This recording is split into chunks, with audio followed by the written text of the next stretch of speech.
What up, fishes? It's your boy Chillfish with Kono Bandit and Sea Monster of Decius. There we go. That's why I let him introduce himself on all these videos. Since this summer, we switched to the link format. But before we switched to link format, before Master Rule 4 came out this summer, we had other extra deck options. So kind of like, since Arc 5 came to an end, and I enjoyed Arc 5, I enjoyed all the different dimensions I hopped through, we're going to be doing kind of the best of extra deck monsters for the 25 Days of Yu-Gi-Oh! That we're doing. But today's video is going to be the top 5 fusion monsters that were released this year. And we had to do some digging, didn't we? Yeah, there was not many. Some fossil digging. We had to do some fossil digging. So we all agreed that the 5th one, and we're talking about best, by the way, we're talking about best in terms of meta relevancy, what it did for the deck, and also time it was released. Because if certain cards came out before Master Rule 4, they were obviously a lot more impactful. And then even with Master Rule 4 in some cards... It's true. Going on to the number 5, we're talking about Fight for Kraken. Now, I hate this card. Yeah, Fight for Kraken can attack twice, and it can flip the defense right after it attacks. So it was really good. As well good. as it has its additional effect to send up an opponent's monster to the grave, but it can't attack. But you could just... But none of that was once per turn either. There was no hard once per turn. It was just limited to the Fight for Kraken. For the one, yeah. So for the deck, it was really good. When this came out, it made Fight for...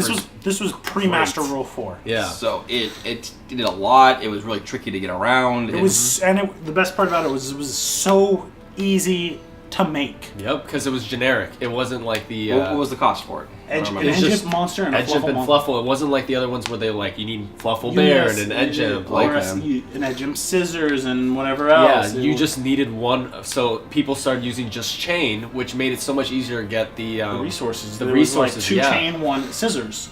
Because you only ever use your Scissors to make the Wolf. And then Wolf stole game.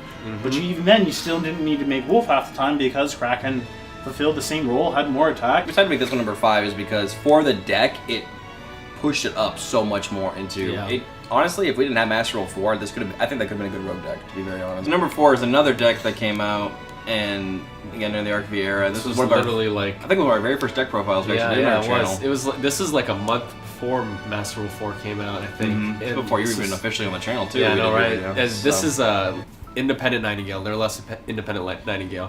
Which this was good for a lot of reasons. Created a preemptive hit. Yep. And the preemptive hit was Tyrant Neptune. Because Tyrant Neptune jacked the effects of whatever tribute. So, for whatever reason, if you're playing instant fusion... Tribute Tyrant Neptune over. This card, another thing too, and this and the number 3rd one in our fusion video came up really big because they are instant fusion targets. Yeah. Most fusions, unfortunately, if you could do an instant fusion target and do something with it, you're in a good position. You're in an advantageous position. Which was why Norden was such a problem. With Norden, Dragon with Cyber Dragons.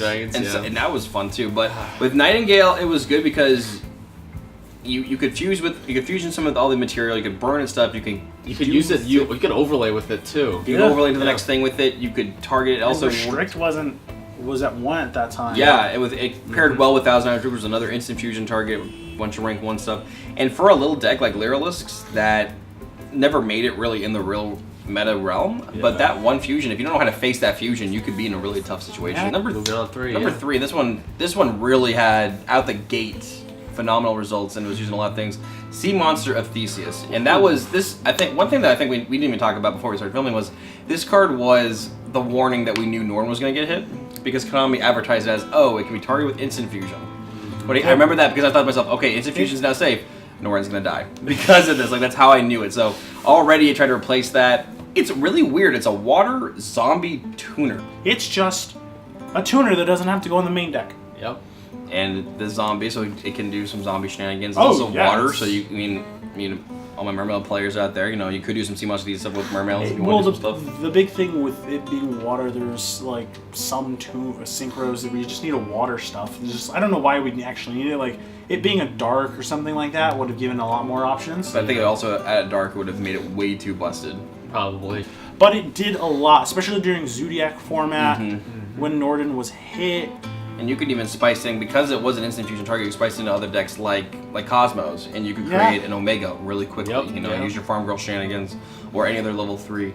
Drop this, you have Omega, and you can just do Omega shenanigans. You could do tons of plays. There were so many plays because most decks that had level 2s or level 3s in the deck, you could just instantly create 7s and 8s out of this.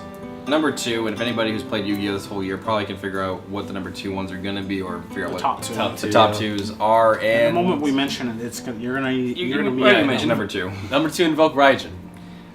Raijin, Obviously, instant fusion target, Book of Moon. What more can you say? Like, it's not only that. It's like it's an invoke target, which does so much, and it's played in like so many other decks. Like this is probably like one of the more splashable ones for 2017. Yes. That survived the Master Rule 4.